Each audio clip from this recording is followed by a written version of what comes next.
In July 1976, radio operators worldwide were hit by a bizarre anomaly. A sharp, repetitive tapping sound broadcasted across frequencies at exactly 10 hertz.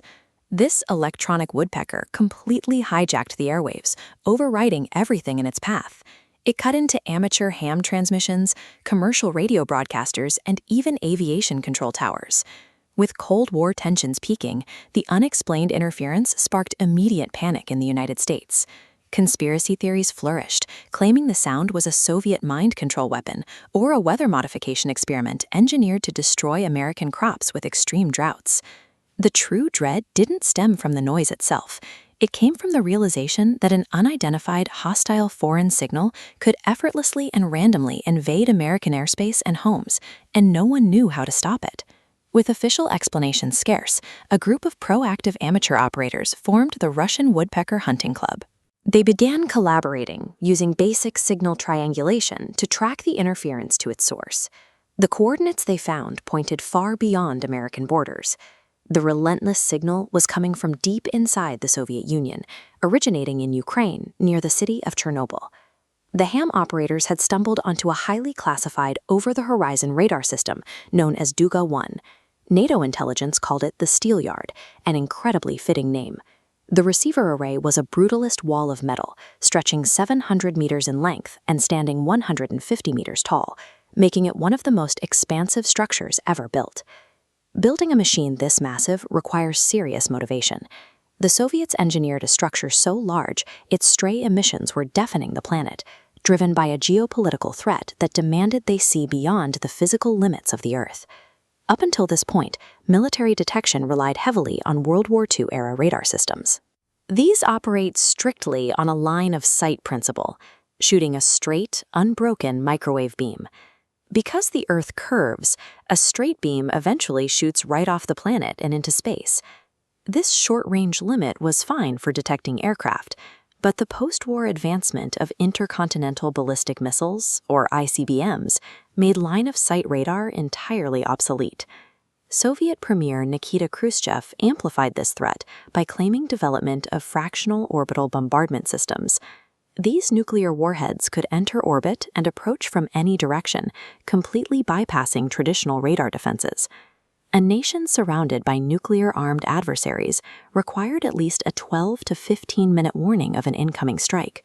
Without that brief window to coordinate a response, the Soviet Union faced sudden, unannounced annihilation. Line-of-sight detection meant certain death in a world armed with intercontinental missiles. To survive, Soviet engineers had to figure out a way to force a radar beam to bend around the Earth. The theoretical answer was over-the-horizon, or OTH radar, a technique that relies on atmospheric physics to bypass the curvature problem. This diagram illustrates the core mechanic of skywave technology. Engineers shot broad-bandwidth, high-frequency radio waves directly upward, intentionally bouncing them off the ionosphere, a charged layer of the upper atmosphere, so they would reflect back down to the surface far beyond the horizon. If that downward angled beam struck a missile launch thousands of kilometers away, it would reflect the signal and travel backward along that exact same atmospheric path to hit the original receiver. Skywave physics works beautifully in mathematical theory, but in the real world, catching that degraded microscopic return wave required an almost impossible level of brute force engineering. By the time the signal bounced back across the world, it was incredibly weak, effectively buried within a deafening background cacophony of natural atmospheric noise. To compensate, the Duga system blasted an astonishing 10 megawatts of power, and engineers built that sprawling 700-meter-wide net of steel just to gather the fractured, barely perceptible return waves. Running the array was an operational nightmare. Specialist operators had to constantly retune frequencies manually, relying on a completely separate transmitter aimed directly upward just to monitor real-time atmospheric fluctuations. Because the receivers were tuned to be so hypersensitive, they were remarkably vulnerable. Those American ham radio hobbyists successfully disrupted the system simply by tapping their microphones in sync with the woodpecker's frequency. For all its colossal size and overwhelming power, Duga was an incredibly fragile giant. It was a massive financial gamble that struggled to provide consistent or reliable early warning data. The messy physics of atmospheric bouncing placed hard limits on what Duga could achieve, resulting in a crude resolution with a 2 to 4 kilometer margin of error. The system's true killer wasn't foreign jamming or structural failure. It was a technological leap in the late 1980s. The Soviet Union launched a successful network of infrared satellites. Orbiting satellites bypassed the Earth's curvature entirely.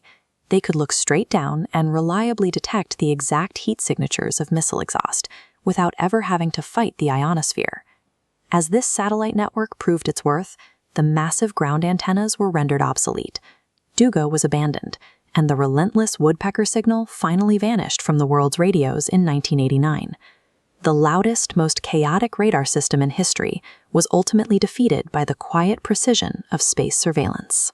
Today, the Duga-1 array sits abandoned, its metal lattice rusting and slowly decaying inside the Chernobyl exclusion zone. This skeletal steel web stands as a physical manifestation of mutually assured destruction. A highly classified Soviet espionage tool, built to secretly secure the survival of a nation, ended up loudly announcing its presence to every radio on Earth.